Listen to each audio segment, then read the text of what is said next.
ये हैं दुनिया के वो 5 बड़े वैज्ञानिक जिन्होंने कुरान से प्रभावित होकर इस्लाम कबूल कर लिया। इन वैज्ञानिकों ने कई सालों तक नासा और स्पेसएक्स जैसी संस्थाओं में अपनी सेवाएं दी। कुरान के वैज्ञानिक दृष्टिकोण को सामने लाने में इन सभी वैज्ञानिकों का बड़ा योगदान रहा। इस्लाम कबूल करने वाले 5 वैज्ञानिकों की लिस्ट में पहला नाम विलियम कीथ मूर का आता है। कनाडा में जन्मे कीथ मूर को आज भी एम्ब्रियोलॉजी का सबसे बड़ा वैज्ञानिक माना जाता है। इन्होंने सालों तक टोरंटो यूनिवर्सिटी में एनाटॉमी और सेल बायोलॉजी के प्रोफेसर के रूप में अपनी सेवाएं दी। प्रोफेसर विलियम कीथ मूर पूरी जिंदगी इंसान के पैदा होने और मां के पेट में उसके बनने की प्रक्रिया पर शोध करते रहे। लेकिन एक बार 1980 में उन्हें सऊदी अरब की किंग अब्दुल अजीज यूनिवर्सिटी में लेक्चर देने के लिए बुलाया गया। सेमिनार के दौरान जब उनके सामने इंसान के बनने और पैदा होने से संबंधित कुरान की आयतें पढ़ी गई तो वो हैरान रह गए। उन्हें यकीन नहीं हो रहा था कि इंसानों के पैदा होने और बनने के जिस तरीके को वैज्ञानिक आज खोज पाए हैं उसे कुरान ने 1400 साल पहले ही बयान कर दिया था। सऊदी अरब से वापस आने के बाद कीथ मूर ने कई सालों तक कुरान का मुताला किया और फिर इस्लाम कबूल कर लिया। उन्होंने अपनी किताब द डेवलपिंग ह्यूमन में यहाँ तक कह दिया कि कुरान में भ्रूण विज्ञान के बारे में जो कुछ भी लिखा है उसे कोई इंसान नहीं लिख सकता। विलियम कीथ मूर ने विज्ञान के क्षेत्र में कई आविष्कार किए। उनके योगदान को देखते हुए कनाडा, अमेरिका और इंग्लैंड की सरकारों द्वारा उन्हें कई अवार्ड से सम्मानित किया गया। इस्लाम कबूल करने वाले 5 वैज्ञानिकों की लिस्ट में दूसरा नाम मोरिस बुकाय का आता है। ये वही मोरिस बुकाय थे जिन्होंने मिस्र के फिरौन की लाश का पोस्टमार्टम किया था। इन्हें आज भी फ्रांस के इतिहास का सबसे बड़ा सर्जन माना जाता है। इनकी लिखी किताबें आज अमेरिका और यूरोप की बड़ी बड़ी यूनिवर्सिटियों में पढ़ाई जाती हैं। 1980 के दशक में जब फ्रांस ने फिरौन की लाश रिसर्च के लिए मंगाई तो उसकी जिम्मेदारी मोरिस बुकाय को ही सौंपी गई थी।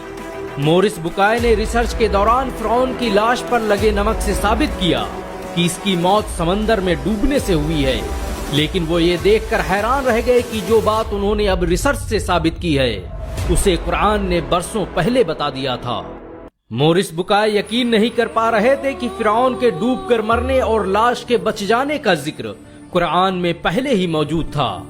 इसी दौरान मोरिस बुकाय का सऊदी अरब जाना हुआ, जहां एक कॉन्फ्रेंस की शुरुआत में कुरान की एक आयत पढ़ी गई कि अब तो हम तेरी लाश को ही बचाएंगे ताकि तू बाद की नस्लों के लिए निशान इबरत बने। अगरचे बहुत से इंसान ऐसे हैं जो हमारी निशानियों से गफलत बरतते हैं। इतना सुनना था कि मोरिस बुकाय मारे जोश के चीख पड़े और भरी महफिल में खड़े होकर सबके सामने ऐलान कर दिया कि मैं आज ही इस्लाम कबूल करता हूँ और अल्लाह की किताब कुरान पर ईमान लाता हूँ। फ्रांस वापस जाने के बाद मोरिस बुकाय ने लगातार 10 सालों तक कुरान और विज्ञान पर शोध किया और साबित किया कि कुरान की एक भी आयत साइंस के सिद्धांतों से नहीं टकराती, बल्कि साइंस आज जो कुछ भी बयान कर रहा है कुरान ने उसे हजारों साल पहले ही बयान कर दिया था। इस्लाम कबूल करने वाले 5 वैज्ञानिकों की लिस्ट में तीसरा नाम ई मार्शल जॉनसन का आता है। 1930 में अमेरिका के फिलाडेल्फिया में जन्मे जॉनसन ने अपनी पूरी जिंदगी भ्रूण विज्ञान को समझने और इंसान के पैदा होने के सिद्धांत को जानने में लगा दी। जॉनसन उन वैज्ञानिकों में से थे जिन्होंने विलियम कीथ मूर के साथ सऊदी अरब के किंग अब्दुल अजीज यूनिवर्सिटी में कुरान पर रिसर्च का काम शुरू किया और फिर इस्लाम कबूल कर लिया। उन्हें सऊदी अरब ने 1982 में कुरान और विज्ञान पर शोध करने वाली कमेटी का सदस्य भी बनाया और इन्होंने अपनी रिसर्च से साबित किया कि कुरान ने एक खून के लोथड़े से बच्चे के बनने और फिर उसके हड्डी में तब्दील होने और फिर हड्डियों पर गोश्त चढ़ने की जिस प्रक्रिया को बयान किया है उसे जानने में विज्ञान को सैकड़ों साल लग गए। जॉनसन के मुताबिक भ्रूण विज्ञान से संबंधित कुरान में जो कुछ भी बयान किया गया है उसे यकीनन पैगंबर मोहम्मद सल्लल्लाहु अलैहि वसल्लम तक अल्लाह के जरिए भेजा गया था। इस्लाम कबूल करने वाले 5 वैज्ञानिकों की लिस्ट में चौथा नाम टी विद्या प्रसाद का आता है। इनका जन्म 1940 को गुयाना के पोर्ट मोरेंट में हुआ था। इन्होंने कई सालों तक यूनिवर्सिटी ऑफ लंदन और यूनिवर्सिटी ऑफ वेस्ट इंडीज में एनाटॉमी साइंटिस्ट के रूप में सेवाएं दी। टी विद्या प्रसाद का जन्म एक हिंदू परिवार में हुआ था। लेकिन उन्होंने कुरान से प्रभावित होकर इस्लाम कबूल कर लिया। टी विद्या प्रसाद विलियम कीथमूर के साथियों में से थे। उन्होंने विलियम कीथमूर की तरह ही भ्रूण विज्ञान पर बहुत से शोध किए और कुरान और एम्ब्रियोलॉजी पर 25 से अधिक किताबें लिखी।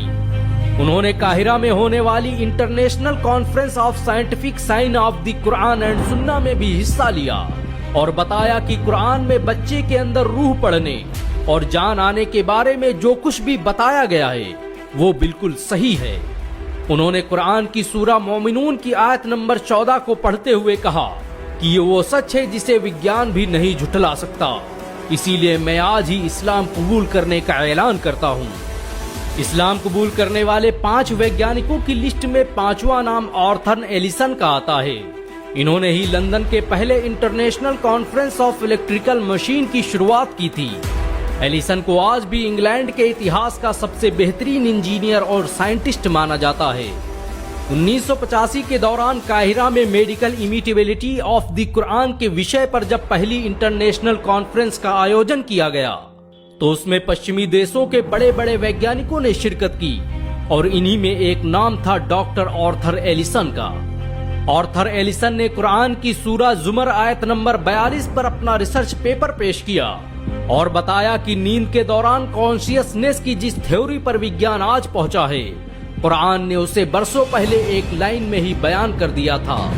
कॉन्फ्रेंस के खत्म होने से पहले आर्थर एलिसन स्टेज पर गए, माइक हाथ में लिया और अपने मुसलमान होने का ऐलान कर दिया। अशहदु अन ला इलाहा इल्ला अल्लाह व अशहदु अन्न मुहम्मदन रसूल अल्लाह। इस्लाम कबूल करने के बाद उन्होंने अपना नाम अब्दुल्ला एलिसन रखा और पूरी उम्र कुरान और साइंस पर रिसर्च करते रहे।